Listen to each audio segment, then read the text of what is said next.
Of XXXTentacion. The Waffle House hero James Shaw Jr. posted a photo of meeting the rapper recently saying, "You jumped over a guardrail and asked, 'Can I take a picture with you?' I said, 'Shouldn't it be the other way around?' 'Of course you can.' You said, 'No, you're the hero.' The news hurts to hear, bro. Praying for your family." Yeah, so the 20-year-old rapper was shot in South Florida in his car as he was leaving a motorcycle dealership.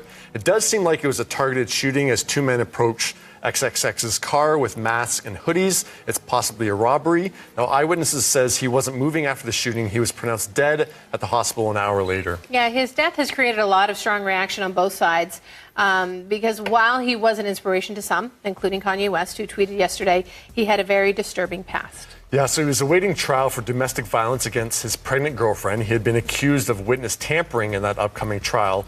And in an interview, he admitted to beating up a woman and attacking a guy in prison because XXX accused him of being gay and looking at him for too long. So XXX's past had gotten him removed from Spotify's playlist last month, but he was recently put back on, and today Spotify has created a playlist in tribute to the rapper, which many are not happy about. Yeah, so some are paying tribute online while some are applauding that he's dead. Iggy Azalea weighed in on Instagram saying, "I'm not overlooking any of the things women accused him of doing, but I'm generally saddened by XXXTentacion's passing because it was so unnecessary. We need to think more about the things we give value to. To see people celebrating his death is just another example of that troll mentality that's rewarded and encouraged to our own detriment." I would agree. XXX had been working on improving himself. In October, he publicly apologized to women he disrespected, as he put it, and he donated $100,000 to domestic violence prevention programs. And in an eerie video to see today, he talked about his own death on Instagram live in December. All right, let's say worst thing comes to worst, I die a tragic death or and I'm not able to see out my dreams. I at least want to know that the kids perceived my message and were able to make something of themselves and able to take my message and use it and turn it into something positive and to at least have a good life. I at least, if I'm gonna die or ever be a sacrifice, I want to make sure that my life made at least 5 million kids happy, or they found some sort of answers or resolve in my life, regardless of the negative around my name, regardless of the bad things people say to me. I don't give a because I know my goal in the end, and I know what I want for everyone, and I know what my message is.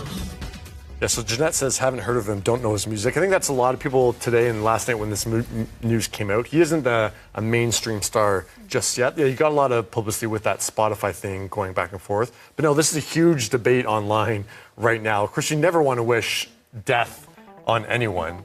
But yeah, there is an element. I found it a little troubling, some of the things that people were posting, making him a hero when he has such a troubled past. I know he's dealt with depression and anxiety, and people really look to him as a source of inspiration for that. But yeah, when you start to talk about hero, because he has admitted to this stuff, obviously he was awaiting trial for domestic violence, and it's a shame that justice isn't going to be served for him or the woman. But the reality is, in other interviews, he has talked about beating up a woman and beating up a man that he assumed was gay as well. So just talking about it doesn't make it better. You know, it doesn't make it better. It doesn't give people a right to troll someone who has just died. Yeah. That's just, it's a cheap shot. It's not right. You shouldn't do that.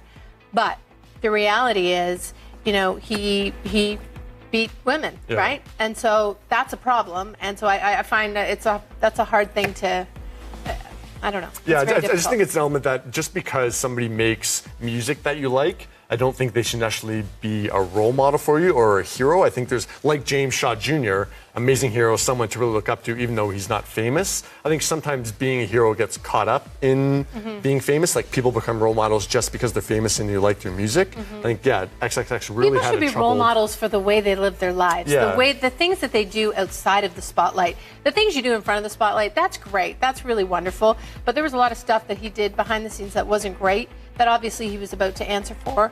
And he was trying to improve himself. That's what it sounds like he was trying to do by making these donations, and even his statement saying that women are disrespected. It was much more than regardless, just disrespect. that's someone's son, that's someone's family member, and that's incredibly sad. And it's gun violence again, and that's incredibly upsetting.